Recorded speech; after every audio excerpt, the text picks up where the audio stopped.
कहना चाह रहा है by using the Laplace transformation solve the differential equation, और आपका गिवन डिफरेंशियल इक्वेशन ये है del Y over del T is equal to दिया हुआ है आपको 3 into del two Y over del X square, और बाउंड्री कंडीशन जो आपको दे रखी है अब की बार वो ये दे रखी है वाई ऑफ पाई अपॉन 2, यानी एक्स की वैल्यू पाई अपॉन 2 है, कोमा टी, इसका जो रिजल्ट दिया हुआ है वो दे रखा है मेरे को 0, और सेकंड बाउंड्री कंडीशन दे रखी है del Y over del X. Del Y over del X की जो वैल्यू दी हुई है वो कितनी दे रखी है भाई,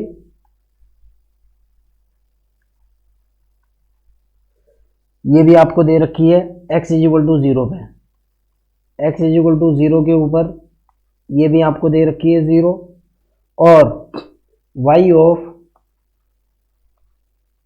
x कोमा 0 की जो वैल्यू दे रखी है वो दे रखी है अब की बार 30 कोस 5t, 30 कोस 5x, ये आपका पूरे का पूरा क्वेश्चन है। ओके, तो मैं वही पुराना कंसेप्ट लगाते हुए चलूंगा कि taking Laplace transformation both side, Laplace transformation लिया मैंने बोथ साइड का, तो इधर जो बना ये मेरे पास लेफ्ट हैंड साइड बना L of del Y over del T is equal to बना 3 L of del two Y over del X square, और यहाँ से मेरे पास फार्मूला होता है L of del two Y over del X square is equal to जो होता है वो होता है D two Y bar over D X square का, और L of del Y over del T का जो फार्मूला होता है कितना होता है भाई, ये फार्मूला होता है P Y bar X comma 0 minus Y of X comma 0, दोनों फार्मूले का मैंने यूज़ करा डिफरेंशियल इक्वेशन के अंदर, और इसका रिजल्ट निकालने की मैंने कोशिश करी। ये मेरी जो पहली इक्वेशन थी, तो यहाँ से मेरे पास ये बना सीधा P Y bar X comma P, okay, minus Y of X comma 0, जरा सी मिस्टेक हो चुकी, रुको ध्यान, Y of X comma 0 is equal to बना मेरे पास 3 D two Y bar over D X square. Clear, मैंने बाउंड्री कंडीशन का यूज करा, बट मेरे को दिया क्या है भाई, but Y of X comma 0 की वैल्यू दे रखी है मेरे को 30 कोस 5t, सॉरी 5x। मैंने इस बाउंड्री कंडीशन का यूज करा तो मेरे पास ये निकल करके आया, कितना बना भाई मेरे पास ये पी वाई बार, तो ये बना माइनस के 30 cos 5x is equal to 3 D two Y bar over D X square. अगले पेज पे इसको लिखता हूँ और देखता हूँ डिफरेंशियल इक्वेशन कितनी बनेगी मेरी। तो जाहिर सी बात है जैसे ही मैं इसको रिसेट करके लिखूंगा ये बनेगा मेरे पास D two Y bar over D X square minus के P upon 3 Y bar is equal to बनेगा मेरे पास माइनस के 10 कोस 5x। ओके, ये फिर उसी तरह की इक्वेशन है जो मैंने इसे लास्ट लेक्चर के अंदर बताई थी। नाउ लीनियर डिफरेंशियल इक्वेशन, इसका ऑर्डर 2 है। ऑर्डर ऑफ डिफरेंशियल इक्वेशन आपको पता है, जितनी बार डिफरेंशिएशन होता है उसका ऑर्डर होता है। सेकंड ऑर्डर डिफरेंशियल इक्वेशन है और इसकी डिग्री आपको पता है, इसकी डिग्री कितनी है, 1 है। तो ये है differential equation with constant coefficient. सबसे पहले मैंने इसकी एक्सिलरी इक्वेशन बनाई जो कि बनी मेरे पास auxiliary equation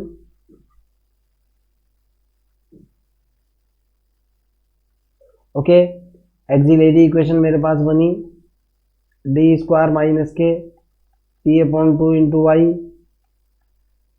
okay, is equal to 0 से इससे बन रही है मेरे पास कितनी, D square minus P upon 2 is equal to 0। यहाँ से डी की वैल्यू, डी को मैंने इनपुट करा, डी बराबर इनपुट करते थे हम, तो ये निकल कर के आया एम स्क्वायर माइनस के P upon 2 is equal to 0।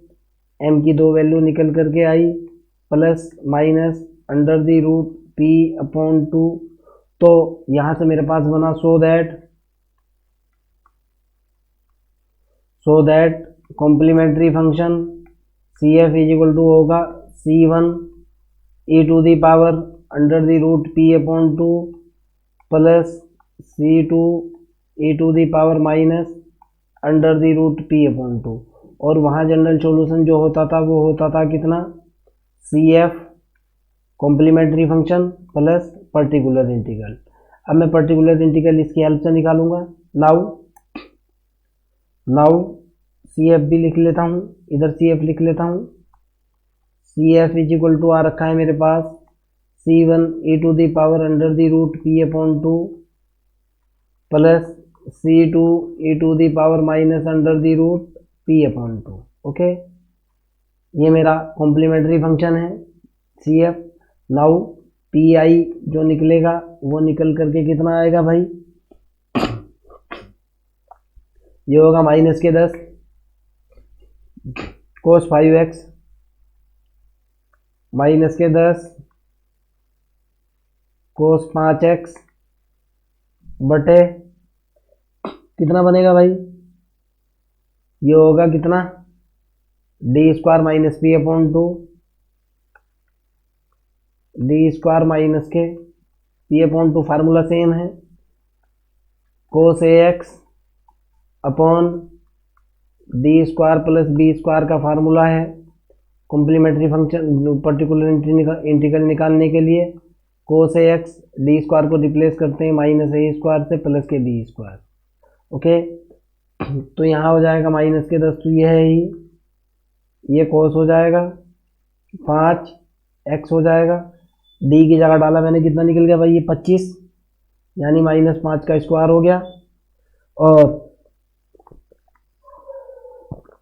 Minus P upon 3 है, पी अपॉन 2 है बेटे, ये 3 है यहाँ पे, ये देखो आप, मैं जरा सी गलती कर रहा हूँ, दिस इज पी अपॉन 3 है, तो मेरी गलती सही हो गई वरना बाद में दिक्कत हो जाती। दिस इज पी अपॉन 3, मैंने ध्यान कर लिया वरना पूरा क्वेश्चन ही गलत हो जाता है। This is P upon 3,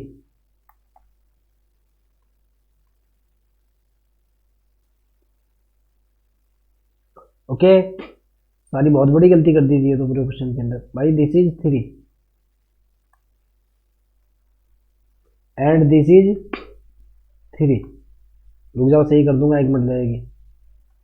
this is 3 और दिस इज ऑल्सो 3, बस यहीं तक गलती हुई थी, हर जगह 3 कर दिया ना। आगे चलते हैं, यहाँ भी 3 है, यहाँ आकर के गलती पकड़ में आई है वरना फिर प्रॉब्लम होती। दिस इज 3 पी अपॉन 3, तो माइनस के कितना निकल गया भाई, ये पी अपॉन 3। भाई जाहिर सी बात है, जब मैं इसको सॉल्व करूंगा ना, सॉल्व करने के बाद ये मेरे पास निकल करके आएगा 30 हो जाएगा, ऊपर बिल्कुल हो जाएगा 30, और ये होगा कोस 5x बटे 25 या 75 हो जाएगा, 75 प्लस के होगा पी। ओके, यानी ये आपका जो है ना, ये वाला आपका निकल जाएगा P I. Now general solution क्या होता है भाई, वो होता है CF प्लस के P I. General solution CF, इधर तो y बार है, y बार के लिए सॉल्यूशन निकाल दे, इज इक्वल टू, ये 3 है यहाँ पे बेटा, ये भी यहाँ पर गलती है जरा, this is 3 and this is 3। इसके अंदर बहुत बढ़िया डिजिटल बोर्ड में बहुत बड़ा फायदा है ये कि इसमें करेक्शन यही कहीं हो जाता, ठीक है ना। तो CF की वैल्यू डाली मैंने जो कि C1 है, E to the power under the root है P upon three plus C two E to the power minus under the root है पी अपॉन थ्री प्लस अगर पी आई की बात करूं जो कि है 30 कोस 5x बटे 75 प्लस के पी। यही है ना। चलो आगे की तरफ चलते हैं। इसको सारे को अगले पेज पे लिखता हूँ और बाउंड्री कंडीशन लगाने की कोशिश करता हूँ, रिजल्ट देखता हूँ क्या आ रहा है। वाई बार जो निकल करके आया बेटा वो ये निकला C1 ई की power under the root P upon 3 into x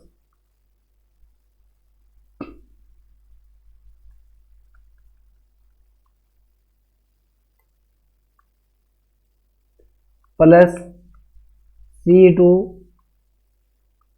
A to the power minus under the root P upon 3 into X और प्लस 30 कॉस 5x बटे 75 प्लस के पी। अब देखो बेटा बाउंड्री कंडीशन क्या दे रखी है, जरा इसकी बाउंड्री कंडीशन देखते हैं क्या है। एक तो दिया हुआ है, पहले तो इसी को देख लो आप। x की वैल्यू पाई अपॉन 2 है, t है, यानी y pi upon 2 t is equal to 0। y pi upon 2 t is equal to 0 दे रखा है। चलो मैं बाउंड्री कंडीशन लिखता हूँ पहले इसके अंदर। बाउंड्री कंडीशन मेरे को दे रखी है y, यानी y की जगह मैं ले लूंगा y बार, अब लिया जा सकता है pi upon 2 comma t p में चेंज हो जाएगा, बराबर दे रखे हैं आपको 0 के। ओके, लाप्लास ट्रांसफॉर्मेशन लेने के बाद और L of del y over del x, ये भी आपको 0 के बराबर दे रखा है। ओके, जब x इज इक्वल टू 0। और एक और भी आपको दे रखी है वैल्यू, तो जैसे ही मैं इसका यूज़ यहाँ करूँगा, इस इक्वेशन के अंदर यूज़ करूँगा, तो ये मेरे पास कितनी निकल करके आएगी भाई, ये हो जाएगी 0 इज इक्वल टू, ये तो डायरेक्टली ये वैल्यू y की वैल्यू जब मैं यहाँ से y की वैल्यू मैं यहाँ डालूंगा, ये तो हो जाएगी 0 is equal to C1, x की वैल्यू डाली मैंने, e की पावर कितना निकला भाई पाई अपॉन 2, तो ये हुआ into under the root P upon 3 plus C2 e to the power minus के pi upon 2 under the root P upon 3। एक इक्वेशन तो ये बनी। अब जरा इसको जो है ना dy और dx दे रखा है, इसका डिफरेंशिएशन करो आप।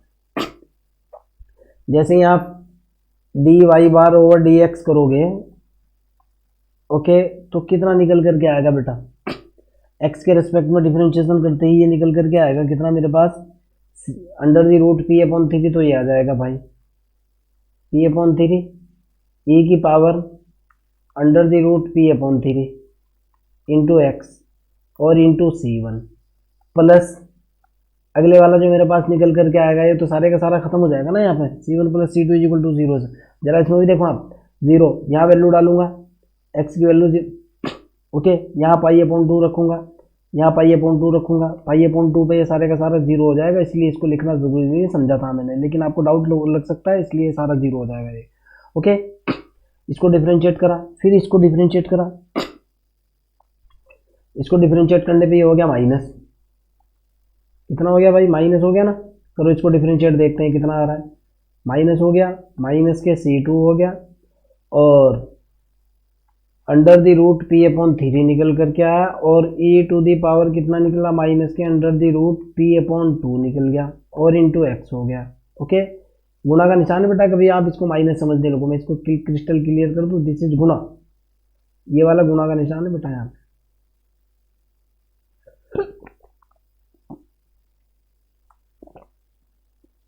इंटू एक्स है ये। ओके, जब इसको डिफरेंशिएट करेंगे हम, माइनस 30 गुणा 5, ये आ जाएगा साइन 5 x बटे 75 प्लस के p।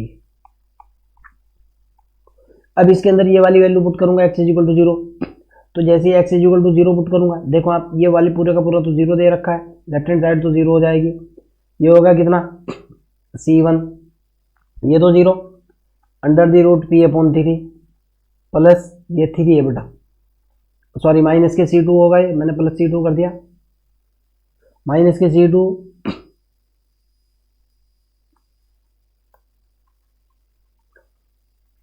अंडर द रूट ये भी पी अपॉन 3 होगा, माइनस आपको पता है साइन 0 की वैल्यू 0 होती है, 0 हो गया, इक्वेशन नंबर सेकंड बन गई। अब दोनों इक्वेशंस को देखो आप, एक इक्वेशन आपकी ये बनी, एक इक्वेशन ये बनी, पुराने वाला केस बन रहा है जो लास्ट क्वेश्चन के अंदर बना था। पहले वाली इक्वेशन आपके पास बनी C1 e की power pi upon 2 under the root P upon 3 plus C2 e की पावर माइनस के pi upon 2 under the root P upon 3 बराबर है 0 के। दूसरे वाला कितना बना है भाई, ये बना है C1 under the root P upon 3 minus C2 under the root P upon 3 बराबर 0 के। मैंने अभी आपको लास्ट लेक्चर के अंदर बताया था, अगर a plus B is equal to 0 हो और चाहे आप कुछ भी मान लो, आर पी मान लो, R A plus Q B is equal to 0 के बराबर हो, तो इन दोनों का रिजल्ट जो है ना हमेशा a is equal to B is equal to 0 आता है। आप BSc के स्टूडेंट हो, समझ सकते हो। अब ये देखो आप, C1 प्लस के C2 बराबर 0 के हैं और C1 माइनस के C2 बराबर 0 के, और यहाँ प्लस माइनस कुछ भी ले लो आप, कोई फर्क नहीं पड़ता है उससे, क्यों बराबर 0 के हैं।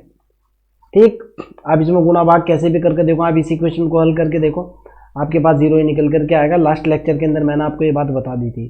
तो जाहिर सी बात है, आप दोनों इक्वेशन को हल करो या ना करो कोई फर्क नहीं पड़ता है।